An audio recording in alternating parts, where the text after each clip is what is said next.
Hello everyone, কেমন আছেন সবাই? আশা করি সবাই ভালো আছেন। আর থাকবেনই না কেন? অবশেষে স্কুইড গেম সিজন 3 চলে আসছে। চলুন গল্প শুরু না করে ড্রামাতে চলে যাওয়া যাক। আর হ্যাঁ, আপনারা যারা সিজন 1 এবং 2 দেখেন নাই, ডেসক্রিপশন বক্সের লিংকে গিয়ে এক্সপ্লানেশন দেখে আসবেন। সিজন 3 এর শুরুতে দেখা যায় জিহুনকে কফিনে করে ফেরত দিয়ে গেছে।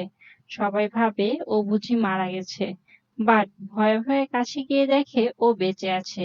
কিন্তু জ্ঞান আসার পর ও আবার আক্রমণাত্মক হয়ে যায়, তাই ওকে হাতকড়া পরিয়ে বেঁধে রাখা হয়। অন্যদিকে দেখা যায় ওই সোলজার কাং না-উল বাচ্চা মেয়েটার বাবাটাকে কোনোরকম গুলি করে মরে যাওয়ার ভান করতে বলে, আর এতে করে বাচ্চাটির বাবার অর্গান কাটার জন্য ওদের গোপন অপারেশন চেম্বারে নিয়ে যাওয়া হয়। ওই অপারেশন চেম্বারে কাং না-উল বাকি সোলজারদের মেরে ডাক্তার দিয়ে বাচ্চাটির বাবাটিকে বাঁচায়। আর জুনহো, যে পুলিশটা আছে, এখনো তার দলবল নিয়ে ওই দ্বীপটা খুঁজে বেড়াচ্ছে, বাট পাচ্ছে না। দুনিয়ার অকর্ম ব্যাটা হচ্ছে এইটা। ওর সহকর্মী ওকে বলে এই শিপের ক্যাপ্টেনের মধ্যে ঝামেলা আছে, বাট ও বিশ্বাস করে না।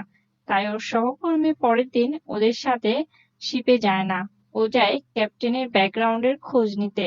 ঘটনা চলে আসে বর্তমানে, প্লেয়ারদের রুমে। জিহুন বাকিদের থেকে জানতে পারে ওদের অ্যাটাকে হেরে যাওয়ার কারণ হলো লাস্ট মোমেন্টে ডেইহু বন্দুকের সাপ্লাই দিতে পারে নাই। এই নিয়ে জিহুন সারা রাত ডেইহুর প্রতি তাকে থাকে, কাইন্ড অফ পাইলেই খেয়ে ফেলবে। পরের দিন সকালে নতুন গেমের জন্য নিয়ে যাওয়া হয়। যাওয়ার পথে ওরা দেখতে পায় অ্যাটাকের সময় যারা মারা গিয়েছিল তাদেরকে ঝুলিয়ে রাখা হয়েছে। সবার এটা দেখে অনেক খারাপ লাগে।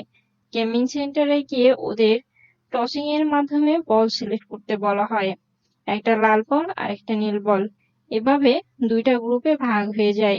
এই দুই দলে আলাদা হওয়ার পর নীল বলদের কাছে চাবি দেওয়া হয়, যাতে তারা বিভিন্ন রুমে লুকাতে পারবে, আর লাল বলদের কাছে ছুরি দেওয়া হয়, যাতে তাদের সময়ের মধ্যে অন্তত একটা নীল বলওয়ালাদের খুন করতে হবে। এতে অনেকে ভয় পেয়ে যায়।